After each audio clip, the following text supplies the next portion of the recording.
In 1953, a song titled You Can't Hurry God was released by Dorothy Love Coates and the Gospel Harmonettes. The lyrics of the song start out like this: You can't hurry God, no, no, you just have to wait. Trust and give him time, no matter how long it takes. He's a God you can't hurry, you don't have to worry. He may not come when you want him, but he'll be there right on time, right on time. Many of you watching can admit that the latter clause, he may not come when you want him, he'll be there right on time, has become a regular saying in many worship services. In today's message, we'll hear about the people of Judah and Jerusalem becoming so impatient with God that they began to worship other pagan gods and had to be reminded by the prophet Isaiah who God is and why they needed to wait on him. If we're meeting for the first time, I'm Donnice Tabor, pastor of Divine Church in Metro Atlanta, where we believe it's all about his will, his way, his word. If you're being blessed by these short but thought-provoking messages, please like, comment, share, and of course subscribe to the channel if you haven't already. Thanks for watching. Isaiah the 40th chapter, verses 27 through 31. Why do you say, O Jacob, and speak, O Israel, my way is hidden from the Lord, and that my right is disregarded by my God? Hast thou not known? Hast thou not heard that the everlasting God, the Lord, the creator of the ends of the earth, fainteth not, neither is weary? There is no searching of his understanding. He giveth power to the faint, and to them that have no might he increaseth strength. Even the youth shall faint and be weary, and the young men shall utterly fall. But they that wait upon the Lord shall renew their strength.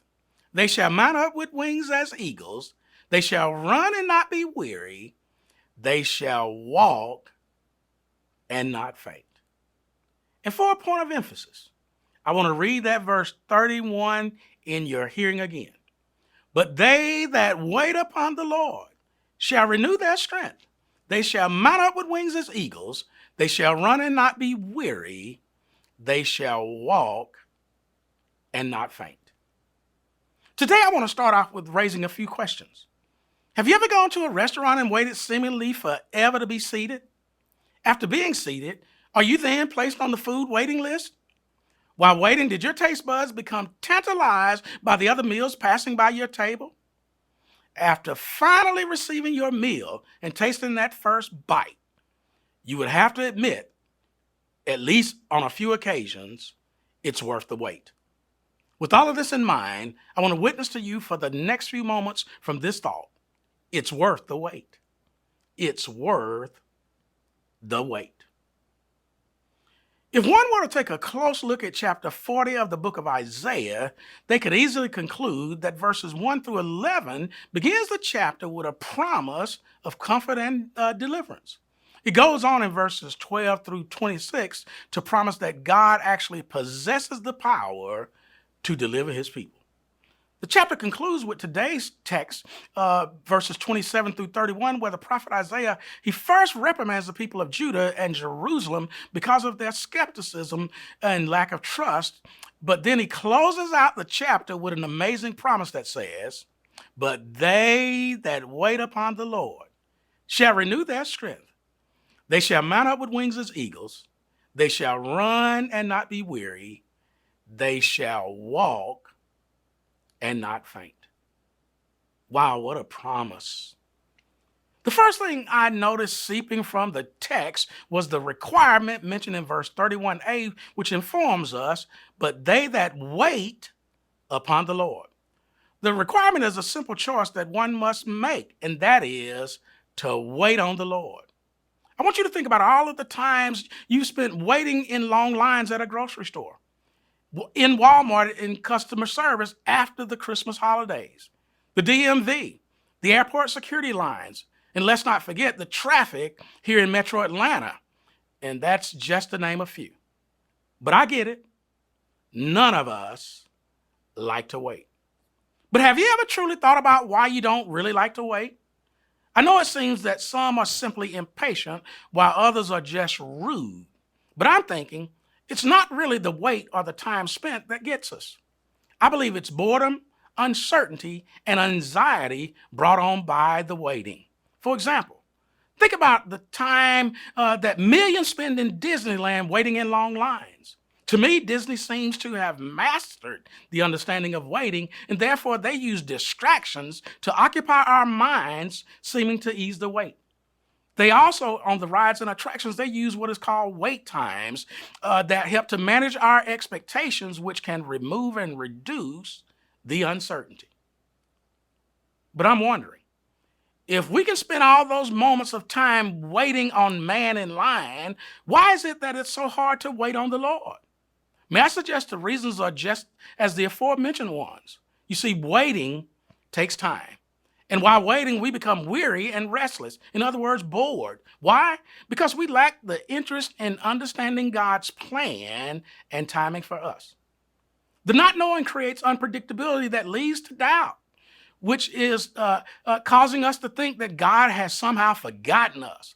Filled with uncertainty, we wonder, will he ever move on our behalf? The takeaway here in the text is while waiting, God is working. The second thing I noticed leaking from the text was the renewal recorded in the A clause of verse 31, which says, shall renew their strength. This, of course, is a conditional promise based on the fact that you wait on the Lord. I love the fact that the shallowness of God shows up in this promise. If you wait, you're guaranteed to have your strength renewed. Some may be wondering, strength renewed, why? Because the struggles you experience while waiting on God will sometimes drain you. I want you to think about it. Think about being unemployed for months and it causes your money to become funny and your change to become strange. Think about an unexpected vehicle repair and you've already told the shop to begin the repairs knowing good and well you don't have the money. Think about having a second job interview which went well, but it's been weeks now and you haven't even heard back from anyone. What about that loved one who has been sick for months and you've exhausted all your resources to help? As you can see, there will be times in life where we need our strength renewed. The takeaway in the text is strength comes after the struggle. It's worth the wait.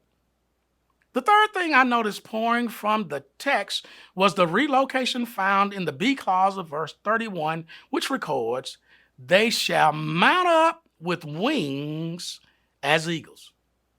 The phrase mount up is a translation of the Hebrew word alas, means to go up, ascend, to go up over a boundary. Wings like eagles.